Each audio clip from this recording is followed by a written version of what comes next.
حييتم يا طالب العلية يا جاعلي لله كل نية. الحمد لله والصلاة والسلام على رسول الله وعلى آله وأصحابه ومن والاه أما بعد. السلام عليكم ورحمة الله وبركاته. Aziz muvahhid birodarlar va muvahhida opa-singillar. Alloh subhanahu va ta'ala biz va sizni tavhidda sobit qadam qilsin.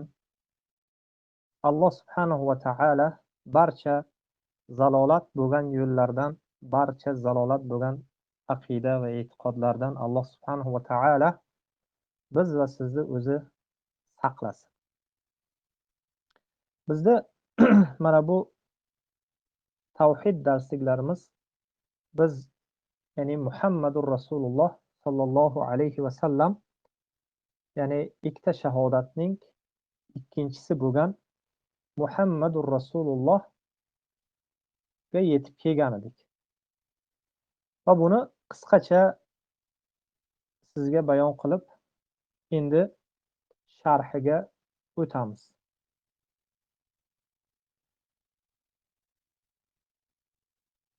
إن الشهادة بأن محمدا رسول الله تتضمن أمرين. يعني محمد رسول الله صلى الله عليه وسلم yani Allohning rasuli ekanligiga bunga ya'ni ikkita amrni o'z ichiga olgan. Ikkita amrni o'z ichiga olgan. Avvalan تصديقه في كل ما أخبر به. ya'ni tasdiq qilishlik, u zotni barcha bergan xabarlarini tasdiqlash. Payg'ambarimiz sollallohu alayhi va sallamning barcha xabarlarini ya'ni nima qilishlik? Tasdiqlashlik. Va yata'allaqu bihi amrani. Va bu bo'lsa ya'ni bu ikkita narsadan, ya'ni ikkita amrdan kelib chiqadi. Va bu bo'lsam isbatu nubuvvatihi va sidqihi fima ballaghahu anillah. Ya'ni u zotning payg'ambarligini va Allohdan yetkazgan narsalarida nima bo'lishlik? Sodiq ekanligini isbotlash. Payg'ambarimiz sollallohu alayhi vasallamni ya'ni Alloh tomonidan yetkazgan narsalarida sodiq ekanligini isbotlashlik. Ushbu isbot va tasdiq ostiga bir qancha ya'ni ishlar kiradi. Jumladan va yandariju tahta hada al-ithbati va at-tasdiqi iddatu umurin minha al-imanu bi'umumi risalati ila kaffati ath-thaqalaini insihim va jinni.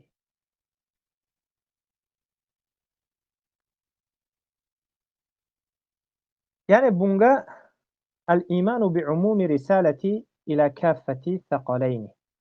Ya'ni iymon keltirishlik payg'ambar sallallohu alayhi va sallam ya'ni payg'ambar sallallohu alayhi vasallamning risolat payg'ambar ekanliklariga iymon keltirishlik barcha inson va jinlarga ya'ni nima bo'lganlar? Umumiy payg'ambar bo'lganlar. Mana shunga iymon keltirishlik. Insonlarga ham va jinlarga ham. Al-imanu ikkinchisi al-imanu bi kawnihi khataman nabiyyin va risalatihi khatimatar risalat. Ya'ni ikkinchisi bo'lsa payg'ambar sallallohu alayhi va sallam oxirgi payg'ambar bo'lganliklariga ya'ni iymon keltirishlik. Oxirgi payg'ambar bo'lganliklariga iymon keltirishlik va risolatlari bo'lsa oxirgi risolat deb iymon keltirishlik. Payg'ambarimiz sollallohu alayhi vasallam oxirgi xotiman nabiyyin va shuningdek risolatlari ham, ya'ni oxirgi risolat. Bundan boshqa payg'ambar kelmaydi. Payg'ambarimiz sollallohu alayhi vasallamdan boshqa payg'ambar kelmaydi. Va uchinchisi iymon keltirishligimiz al-imanu bi kawni risalati nasikhatan lima qablaha min ash-shara'i. Ya'ni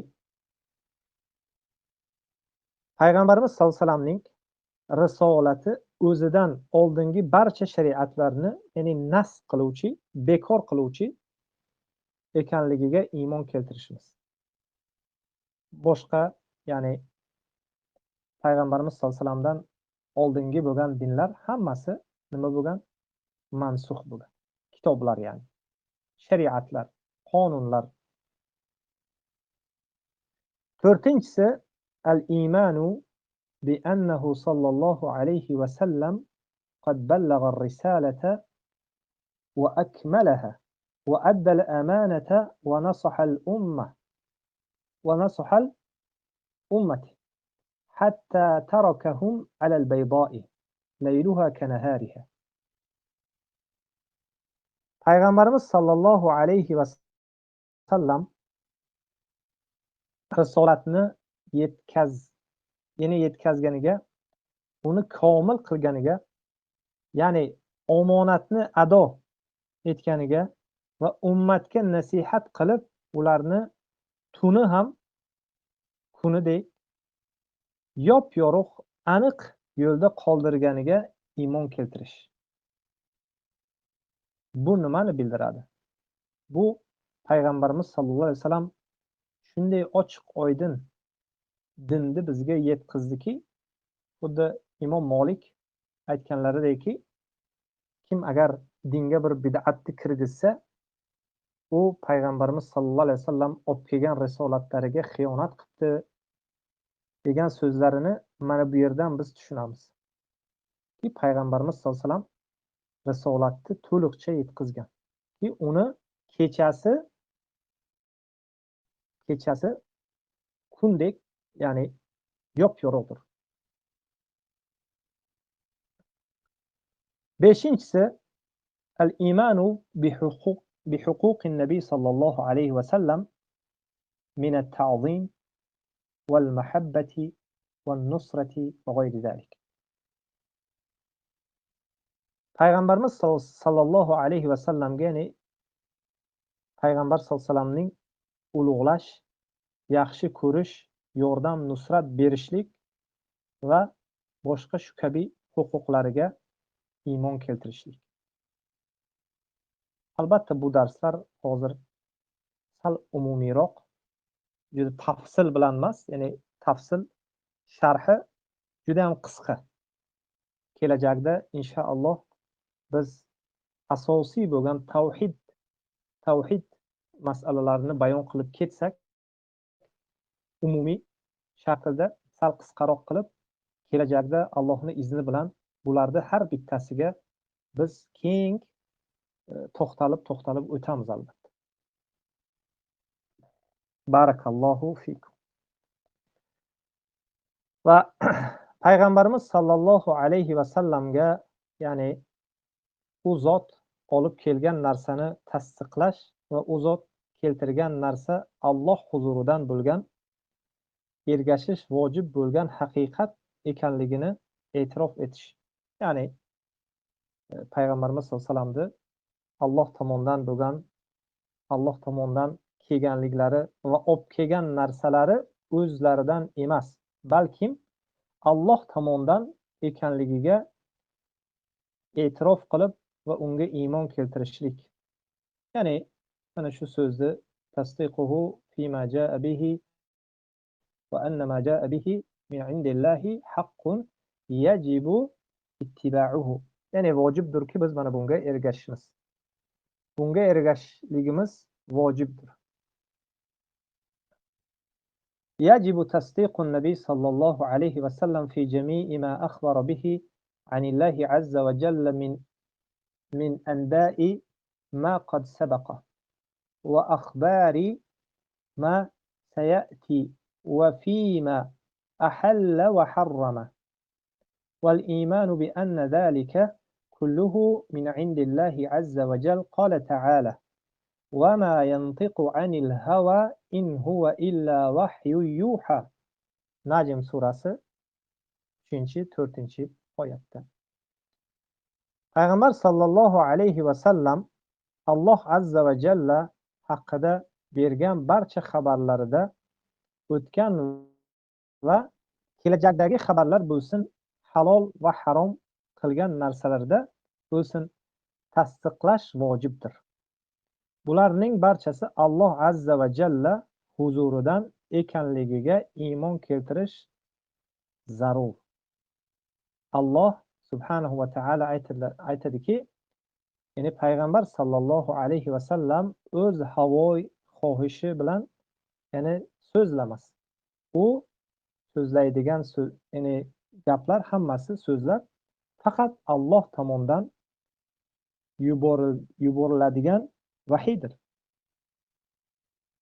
Ya'ni va ma yantiqu anil hawa, o'zlaridan biron so'zni nutq qilmaydilar. Barakallohu fikum. Uzr so'rayman, ozgina shu tomoq qiynaydi.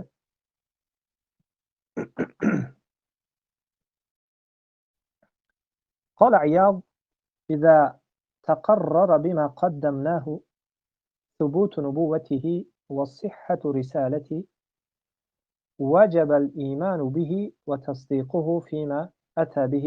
قال الله تعالى: فآمنوا بالله ورسوله والنور الذي أنزلنا. وقال: إنا أرسلناك شاهدا ومبشرا ونذيرا لتؤمنوا بالله ورسوله. وقال: فآمنوا بالله ورسوله النبي الأمي الذي يؤمن بالله وكلمته واتبعوه لعلكم تهتدون. Bu yerda Qobi Iyod aytyaptilarki, agar yuqorida zikr qilganlarimiz إذا تقرر بما قدمناه ثبوت نبوته وصحة رسالته, agar yuqorida zikr qilganlarimiz bilan u zotning payg'ambarligi va risolatning to'g'riligi sobit bo'lsa, u zotga iymon keltirish va keltirgan narsalarini ya'ni tasdiqlash vojib bo'ladi. Alloh subhanahu va taala marhamat qilib aytadiki, bas Allohga, uning rasuliga va biz nozil qilgan nurga, ya'ni Qur'onga iymon keltiringlar. Yani Tag'obun surasi 8-oyat. Va yana Alloh subhanahu va taala aytadiki, albatta biz sizni guvohlik beruvchi, xushxabar keltiruvchi va ogohlantiruvchi qilib yubordik, toki sizlar Allohga va uning rasuliga iymon keltiringlar deya. Qarang, bu Fath surasida 8-9-oyatda Alloh subhanahu va taala ya'ni payg'ambar sollallohu alayhi vasallamni ya'ni faqat ya'ni hidoyatlari irshodiy bo'lgan. Irshod ya'ni yetkazishlik payg'ambar sallallohu alayhi vasallamdan bo'lgan. Shuning uchun payg'ambarimiz sallallohu alayhi vasallam ham bir kishini hidoyati payg'ambarimizning qo'lida bo'lmagan. Hidoyatlari irshodiy bo'lgan. Va iymonni Alloh subhanahu va taala tomonidan bo'lgan iymonni Alloh ya'ni hidoyatga iymon berib hidoyat qilgan. Shuning uchun bizdan vazifamiz yetkazishlik. Kimdir iymon keltiradi, kimdir adashgan toifalar tavba qiladi, kimdir o'sha shirkida, o'sha adashgan botil narsasida turib ketaveradi. Yana Alloh subhanahu va taolo aytadiki, bas Allohga hamda uning rasuliga, Allohga va uning so'zlariga iymon keltiradigan ummiy, ya'ni payg'ambarga iymon keltiringlar va unga ergashinglar, shoyat hidoyat topsangizlar. Ya'ni ummiy degani payg'ambarimiz sollallohu alayhi vasallam na yozishni bilgan, na o'qishni bilgan va mana bu yozishni, o'qishni bilmaganlari bu bitta payg'ambarliklariga dalilki, o'zlaridan biron narsani to'qib, o'zlaridan biron narsani yozib, o'zlaridan biron narsani gapirmaganliklariga ochiq oydin bir dalildir. Va bu ba'zi mufassirlar buni keltirgan. Bu so'zlar hozirgi aytgan so'zlarimdir. A'rof surasida bu 158-oyatida va payg'ambarimiz sollallohu alayhi vasallam, ya'ni biz demak payg'ambarimiz sollallohu alayhi vasallamga iymon keltirish farzi ayndir. Iymon faqat u zot bilangina nima bo'ladi? Mukammal bo'ladi. Va islom faqat u zot bilangina, ya'ni sahih bo'ladi, durust bo'ladi. Bu mana bu yerdagi, ya'ni Iyovni, ya'ni so'zlari shu ma'noni beryapti bu yerda. Bu Shifa kitoblarida keltirgan 2-jild va 2-betida oxirgi so'zlari ham shu. Fal iymanu bin nabiy Muhammad sallallohu alayhi vasallam vajibun mutaayyinun la yatimmu imanu illa bihi va la yasihhu islamun illa ma'ahu. Barakallohu fikum. Ikkinchisi bo'lsa, biz birinchisini o'tdik, ya'ni tasdiqlashlik. Payg'ambarimiz sollallohu alayhi vasallamni tasdiquhu fima akhbara, to'atuhu fima amara. Ikkinchisi, albatta Muhammad ibn Abdul Vahhab rahimahulloh ozgina boshqacha qilib keltirganlar, ya'ni to'atuhu fima amara va tasdiquhu fima akhbara. Bu yerda birinchi tasdiq bo'ladi. Tasdiqdan keyin, ya'ni amr bo'ladi. Muhammad ibn Abdul Vahhab rahimahullohni keltirishlar bilan, ya'ni biz sharhlamayapmiz, ozgina boshqacha. Ya'ni birinchi tasdiqlash, shahodataynni nutq qilib tasdiqlashlik, keyin nima bo'ladi? Keyin undan keyin ya'ni payg'ambarimiz sollallohu alayhi vasallamni amrlariga itoat qilishlik. ثانيا طاعته في كل ما أمر به واتباع شريعته. ya'ni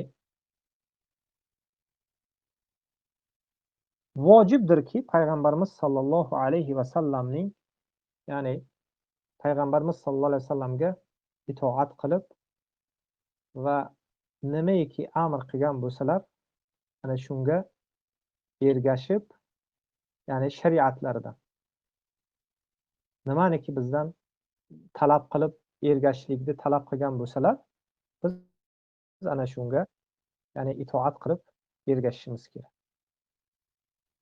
Barakallohu fikum. ما أحله النبي صلى الله عليه وسلم وجب إثبات حله، وما حرمه وجب إثبات حرمته، ويجب طاعته في أمره والنهيه. قال الله تعالى: قل إن كنتم تحبون الله فاتبعوني يحببكم الله ويغفر لكم ذنوبكم والله غفور رحيم. قل أطيعوا الله والرسول فإن تولوا فإن الله لا يحب الكافرين. آل عمران surasida 32-oyatida kelgan. Payg'ambarimiz sollallohu alayhi vasallam nimani halol qilgan bo'lsalar, uning halolligini, nimani harom qilgan bo'lsalar, uning haromligini isbotlash, ya'ni qabul qilish vojibdir. u zotning buyruq va qaytariqlarida itoat qilish vojib, zarur, farzdir. Barakallohu fikum. Va bunga bitta dalillarni endi zikr qilamiz. Alloh subhanahu va taolo marhamat qilib aytadiki, ayting ey Muhammad sallallohu alayhi va sallam, agar Allohni sevsangiz menga ergashing. Shunda Alloh sizlarni sevadi va gunohlaringizni mag'firat qiladi. Alloh kechirimli va rahimlidir. Ayting, Allohga va rasuliga itoat qilinglar. Agar yuz o'girsalar, Alloh shubhasiz kofirlarni sevmas. Alloh subhanahu va taolo kofirlarni sevmaydi. Alloh bu yerda ochiq oydin aytayaptiki, ayting o'sha kishilargaki, agar sizni yaxshi ko'rishsa, Allohni yaxshi ko'rishsa, Allohni sevsa, yaxshi ko'rsa, payg'ambarimiz sollallohu alayhi vasallamga ergashishlikka buyuryapti Alloh subhanahu va taolo. Ya'ni kimki Allohni sevaman, men Allohni yaxshi ko'raman desayu, Alloh ham uni yaxshi ko'rishligini xohlasa, demak payg'ambarimiz sollallohu alayhi vasallamga ergashishligi vojib bo'ladi. Va mana bu muhabbatga erishaman demoqchi bo'lsa, ya'ni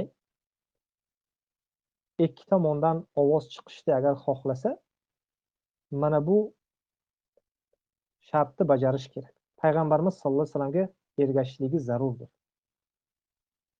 Chunki payg'ambarimiz sollallohu alayhi vasallamga iymon keltirmasdan, payg'ambarimiz sollallohu alayhi vasallamni qabul qilmasdan, payg'ambarimiz sollallohu alayhi vasallamga ergashmagan odamlar, bu kofirlar, Alloh subhanahu va taolo ularni sevmaydi.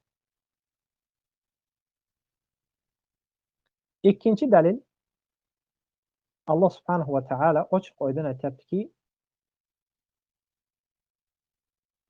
وَمَا آتَاكُمُ الرَّسُولُ فَخُذُوهُ وَمَا نَهَاكُمْ عَنْهُ فَانْتَهُوا.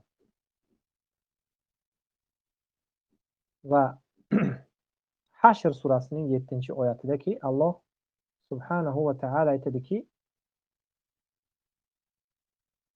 payg'ambar sallallohu alayhi vasallam sizlarga nimani keltirsa, nimani olib kelgan bo'lsa, ya'ni uni olinglar. U sizlarni nimadan qaytargan bo'lsa, undan qaytinglar. Payg'ambar sallallohu alayhi vasallam bizga nimani olib kelgan bo'lsalar, biz uni olib, unga amal qilishimiz kerak. Qur'on va sunnatni bizga o'rgatdilarmi? Ha. Unga biz amal qilishimiz kerak. Harom narsalardan, bid'at bo'lgan narsalardan, zalolat bo'lgan narsalardan, kufr, shirkdan bizni nahiy qildilarmi? Biz undan qaytishimiz kerak. Unga bormasligimiz kerak. Va barakallohu fikum.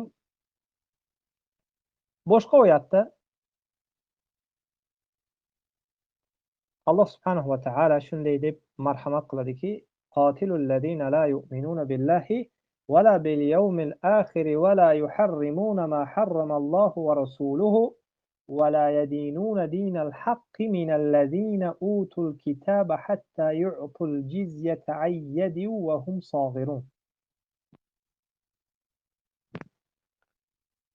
Alloh subhanahu va taolo aytdiki, Allohga va oxirat kuniga iymon keltirmaydigan, Alloh va uning rasuli harom qilgan narsani harom deb bilmaydigan va haq dinga, ya'ni haq dinga e'tiqod qilmaydigan, kitob berilgan kimsalar bilan jang qilinglar. Tavba surasining 29-oyatida bu yerda Alloh subhanahu va taolo ularning Allohga va oxirat kuniga iymon keltirmaganliklarini, Alloh va rasuli harom qilgan narsani harom qilmasliklari va haq dinga e'tiqod, ya'ni va haq dinga e'tiqod qilishlariga, ya'ni nima qildi? Alloh subhanahu va taolo ularni bog'ladi. Ya'ni Alloh subhanahu va taolo ularga vojib qildiki, ya'ni vojib qildiki, payg'ambarimiz sollallohu alayhi vasallamga ergashishlikka va payg'ambarga iymon keltirishlikka. Ammo ular nima qilishdi? Iymon keltirishmadi. Iymon keltirishmadi. Alloh rasuliga iymon keltirmadi. Halol qilgan narsalarni qabul qilishmadi. Harom qilgan narsalarni qabul qilishmadilar.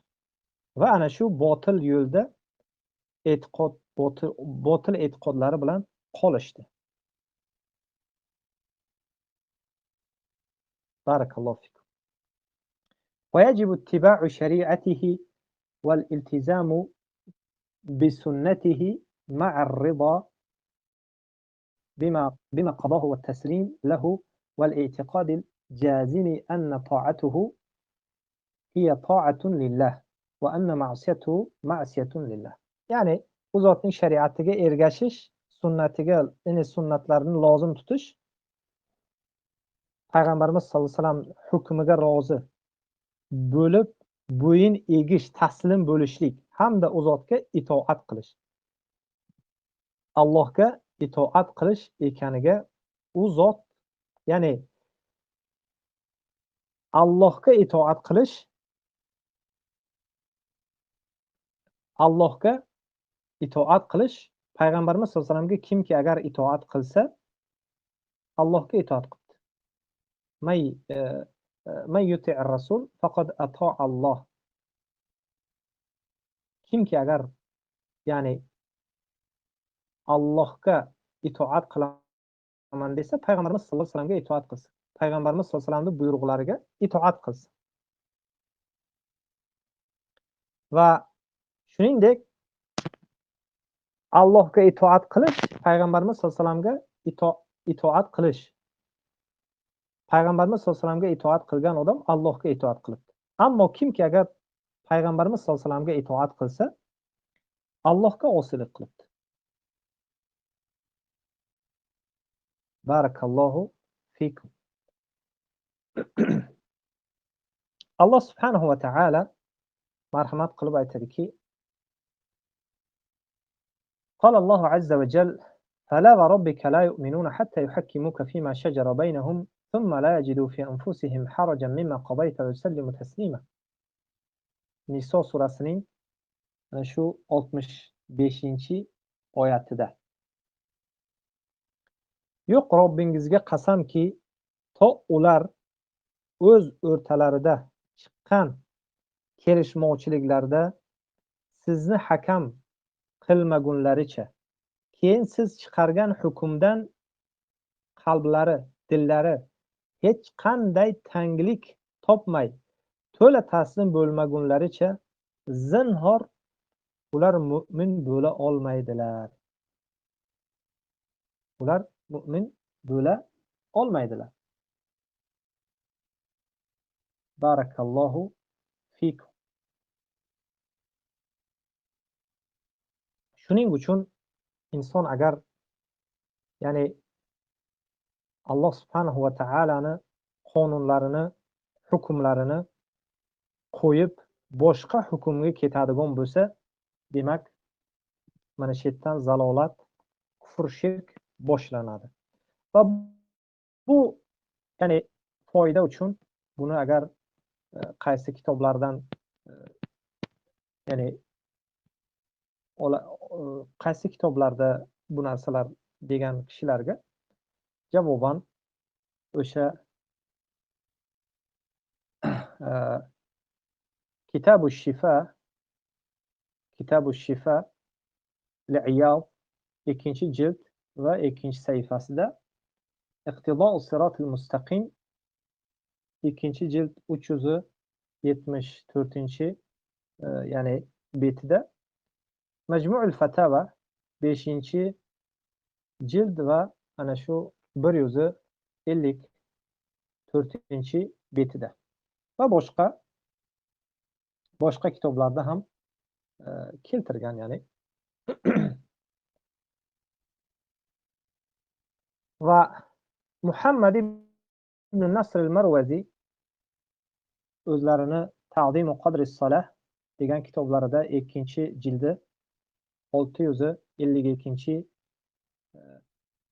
betida marhamat qilib aytadilarki: قال محمد بن النصر المروزي من دان بدين محمد صلى الله عليه وسلم فليقبل ما أتاه على ما وفق رأيه أو خالفه ولا يشكن في شيء من قوله فإن الشك في قول النبي صلى الله عليه وسلم كفر. Muhammad ibn Nasr al-Marwazi 294-hijriy vafotlari, agar xato qilmasam, o'sha mashhur kitoblari, sunna kitoblari ham bor va ana Ta'zim va Qadr as-Salah nomli kitoblari ham bor. Bu kishi ana shu bir Xuroson zamin ulamolaridan bo'lgan. Ya'ni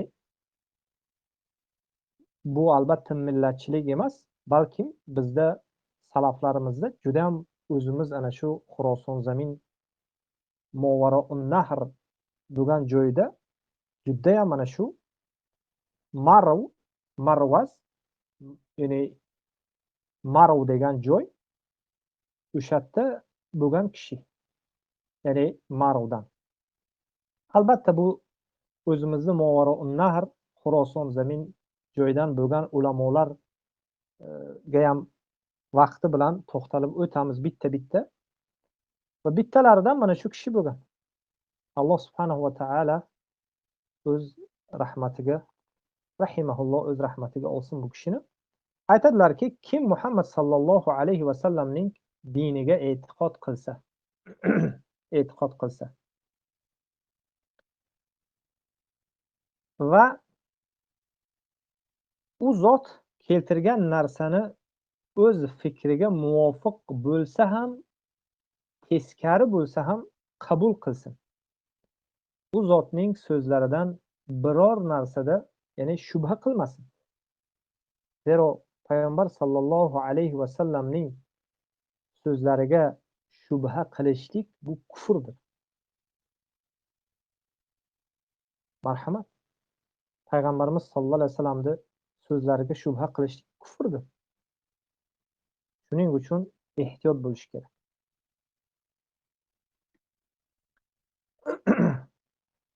Va qola Iyadun, Qozi Iyad ham yana marhamat qilib aytadilarki: amma wujubu ta'atihi fa idza wajaba al-iman bihi wa tasdiquhu fi ma jaa bihi wajabat ta'atuhu li anna dhalika mimma ata bihi qala Allahu ta'ala ya ayyuhalladhina amanu ati'u Alloha va rasulahu. Anfal surasining 20-oyatida. Va bundan tashqari boshqa oyatlarda ham bitta-bitta keltirib o'tyapti. Ki, ya'ni bu yerda bitta-bitta sizga oyatlarni o'qib o'tamiz. Qozi Iyad aytayaptilarki, itoat qilishning vojibligiga kelsak, agar u zotga iymon keltirish va keltirgan narsalarida tasdiqlash vojib bo'lsa, u zotga itoat qilish ham vojib. Ya'ni keltirgan narsalarni tasdiqlash vojib bo'lsa, u zotga itoat qilish ham vojib bo'ladi. Chunki itoat qilish ham u zot keltirgan narsalar jumlasidandir. Alloh subhanahu va taala marhamat qilib aytadiki: ey iymon keltirganlar, Allohga va uning rasuliga itoat qilinglar. Bu Anfal surasiga kelgan 20-oyatda. Va qala taala Alloh subhanahu va taolo boshqa joyda marhamat qilib aytadiki: "Qul ati'ulloha va ati'ur rasul." Va qala ta'ala: "Wa ati'ulloha va rasulahu la'allakum turhamun." Va qala ta'ala: "Wa in tuti'uhu tahtadu." Man yuti'ir rasul faqad ata'a Allah. Boshqa joyda: "Wa ma atakumur rasulu fakhuduhu wa ma nahakum anhu fantahu." ومن يطع الله ورسوله فأولئك مع الذين أنعم الله عليهم من النبيين والصديقين والشهداء والصالحين وحسن أولئك رفيقا. وقال تعالى: وما أرسلنا من رسول إلا ليطاع بإذن الله. Bu oyatlar hammasi itoatga tegishli, itoat uchun kelgan oyatlardir. Hammasi. Alloh subhanahu va taolo marhamat qilib aytadiki: ayting, Niso surasining 54-oyatdagi ayting, Allohga itoat qilinglar va rasuliga itoat qilinglar. Va yana Alloh subhanahu va taolo aytadi: Allohga va rasuliga itoat qilinglar, shoyat rahm qilsangiz. Shoyat, ya'ni Alloh subhanahu va taolo sizga rahm qilsin. 132-oyatida Oli Imronda kelgan. Agar unga itoat qilsangiz hidoyat topursiz, deyapti. Nur surasining 54-oyatida. Yana Alloh subhanahu va taolo aytadiki: kimda kim Rasululloh sallallohu alayhi vasallamga itoat qilsa, demak u Allohga itoat qilibdi. Allohga itoat qilibdi. Bu Niso surasining 80-oyatida. Yana Alloh subhanahu va taolo aytadiki: payg'ambar sizlarga nimani keltirsa uni olinglar. U sizlarni nimadan qaytarsa undan qaytinglar. Hashr surasining 7-oyat. Yana Alloh subhanahu va taolo aytadi: kimda kim Allohga va rasuliga itoat qilsa, ana o'shalar Alloh o'zlariga in'om qilgan payg'ambarlar, siddiqlar, shahidlar va solihlar bilan birga bo'lurlar. Ular naqadar yaxshi hamrohlardir. Allohu akbar.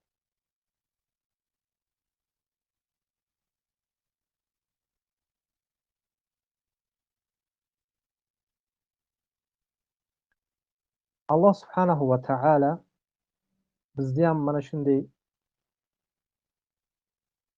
kishilardan qilsinki, Alloh subhanahu va taolo ya'ni payg'ambarlar, siddiqlar, shahidlar va solihlar bilan bo'lishlikka Alloh subhanahu va taolo har bittamizni nasib qilsin.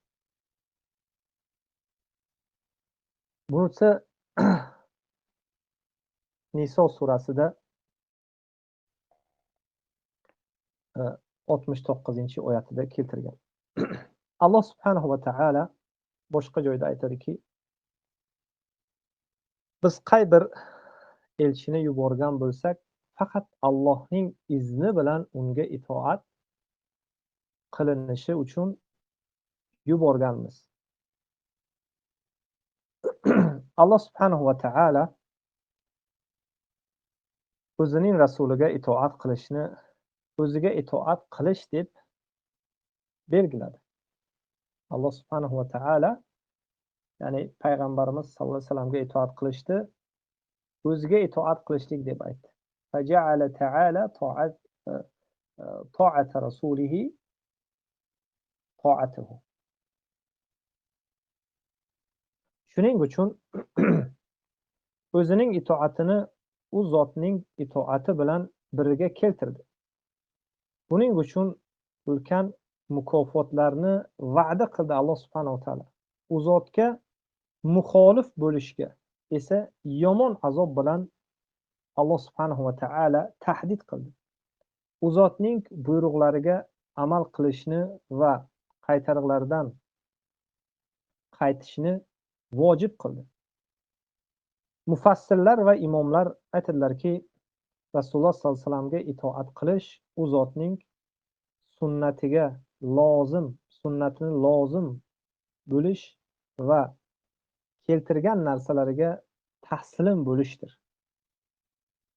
Ya'ni mana shu payg'ambarimiz sallallohu alayhi vasallamga itoat qilishlik vojib bo'lgan narsa nima bo'lsa, mana shuni bu yerda zikr qilyaptilarki, ya'ni Rasululloh sollallohu alayhi vasallamga itoat qilish, u zotning sunnatiga lozim, sunnatini lozim deb tutish, bilish va keltirgan narsasiga taslim bo'lishdir. Shuningdek, Alloh subhanahu va taolo qay bir payg'ambarni yuborgan bo'lsa, albatta u yuborilgan kishilarga unga itoat qilishni farz qilgan. Va kim ya'ni payg'ambarlar va payg'ambarning sunnatida itoat qilsa, Allohga ya'ni farzlarida itoat qilgan bo'ladi dedilar. Va mana bu aytganlar ham mana shu Shifa Qobi Iyodning Shifa kitoblarida ya'ni 2-jild va 6-betida keltirgan.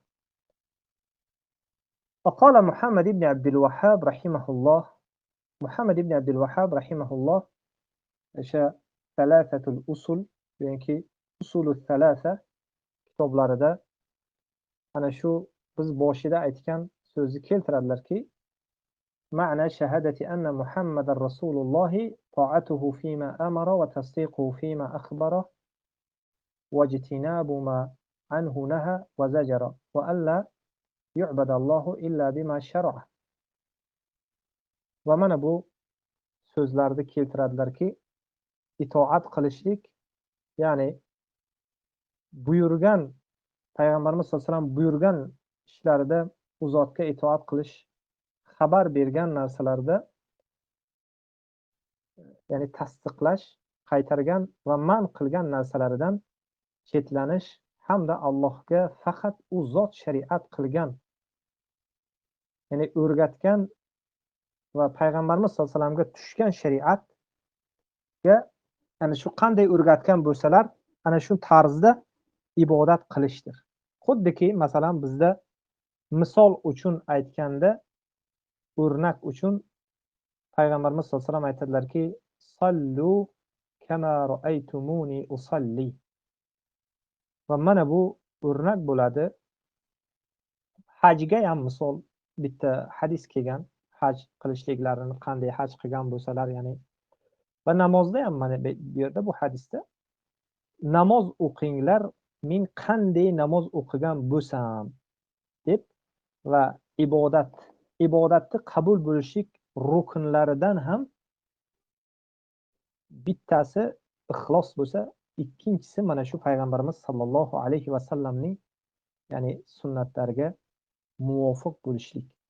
Mana bunday bittasi topilsa, ixlos topilsa, payg'ambarimiz sallallohu alayhi vasallamning shariatiga, payg'ambarimiz sallallohu alayhi vasallamning sunnatlariga muvofiq kelmasa, bunday ibodat qabul bo'lmaydi. Buni ochiq oydin biz aytishimiz kerakki, bunday ibodat qabul emas. Har kim o'z-o'zidan shariat topib, shariat yasab, ya'ni ibodat qila olmaydi. Ba'zi sufilar, misol uchun, ba'zi sufilar har qanday zikrlar o'zlaridan topishadi va boshqalari boshqa ibodatlar. Ba'zi ibodatlar, misol uchun namoz, payg'ambarimiz sallallohu alayhi vasallam shom namozi 3 rakat bo'lsa, men yaxshi bo'lishligi uchun 4 rakat o'qiyman deya olmaydi bir kishi. O'z-o'zidan shariat yasolmaydi. Bunday qilsa bid'at qildi. Bid'at qilgandan keyin, ya'ni bunday bid'atchini ibodati qabul bo'lmaydi. Chunki sunnatga muvofiq emas. Sunnatga zid bu. Shuning uchun har bir ibodatimizda ibodat bu shariat o'zi cheklab qo'ygan. Faqat o'rganish kerak, ana shunga muvofiq amal qilish kerak. Barakallohu fikum. Va Abdurrahmon ibn Hasan ham aytadilarki, Muhammad sallallohu alayhi vasallamning, ya'ni Allohning rasuli ekanligiga guvohlik berishlik. Ya'ni payg'ambarimiz sallallohu alayhi vasallamga shahadatu anna Muhammadar rasululloh taqtadi al-iman bihi va tasdiqu fima akhbara va ta'atuhu fima amara wal intihaa amma anhu naha wa zajara وأن يعظم أمره ونهيه ولا يقدم عليه قول أحد كائنا من كان. الله أكبر. هنا أنا شو كتاب التوحيد، يعني شرح كتاب التوحيد، فتح المجيد شرح كتاب التوحيد ده 39-betida keltirgan. Abdurahmon ibn Hasan oli shayx aytadilarki, ya'ni Muhammad sallallohu alayhi vasallamning rasuli, Allohning rasuli ekanligiga guvohlik, shahodat berish, u zotga iymon keltirishni xabar, ya'ni u zotga iymon keltirishni xabarlarida tasdiqlashni, buyruqlarida itoat etishni, qaytariqlarida tiyilishni, buyruq va qaytariqlarini ulug'lashni hamda u zotning so'zidan oldin biror kishining so'zini qo'ymasligini taqozo qiladi. Mana bu, ya'ni biron kishining so'zini payg'ambarimiz sollallohu alayhi vasallam ya ayyuhallazina amanu la tuqaddimu bayna yaday Illahi va rasulih. Mana bu yerda ham, ya'ni ey iymon keltirgan kishilar, payg'ambarimiz sollallohu alayhi vasallamdan oldin deb turib bu yerda aytyapti.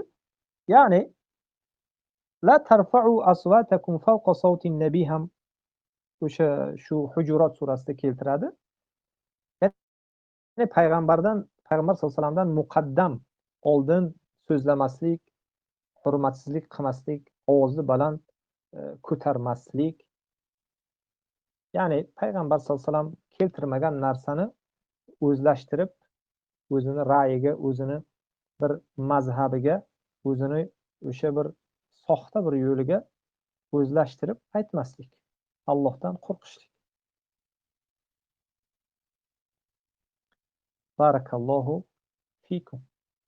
Va mana bu yerda bizda ana shu so'zlar juda ham ko'p. Ya'ni qisqarog'i, qisqa qilib mana shu Muhammadur Rasulullohni, ya'ni mana shu bilan yakunlaymiz deb o'ylayman. Yanagi panshanba kunda man barakallohu fikum yana o'ylab chiqaman, agar yana kerakli mavzular, hozir zaruriy mavzular bo'lsa bayon qilishlik uchun inshaalloh yana davom ettiramiz. Balkim yana bir ikkita dars bo'lishi mumkin. Agar ko'ramiz bundan da zarurroq darslar bor hali, ularni qilib ketamiz. Va Alloh subhanahu va taala bizni mana bu darslarimizni foydali, manfaatli qilsin. Alloh subhanahu va taala boshqalarni hidoyatiga sabab qilsin.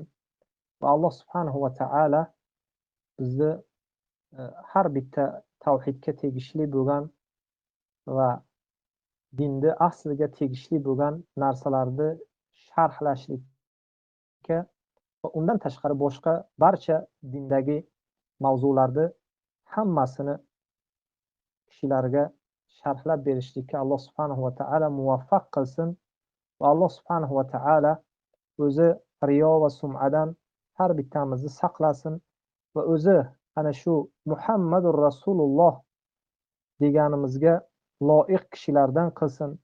Va mana bu shartlarni bajarishlikka, ularni payg'ambarimiz sallallohu alayhi vasallamning buyruqlariga itoat qilishlikka va bunga qanday buyurgan bo'lsalar, unga ana shunday amal qilishlikka va qanday bir narsadan qaytargan bo'lsalar, undan qaytishlikka Alloh subhanahu va taolo har bittamizni mana bu yo'lda sobit qadam qilsin, tavhid yo'lida. Va bid'atlardan, zalolatlardan Alloh subhanahu va taolo har bittamizni o'zi saqlasin. Subhanakallohumma va bihamdik ashhadu an la ilaha illa anta astaghfiruka va atubu ilayk.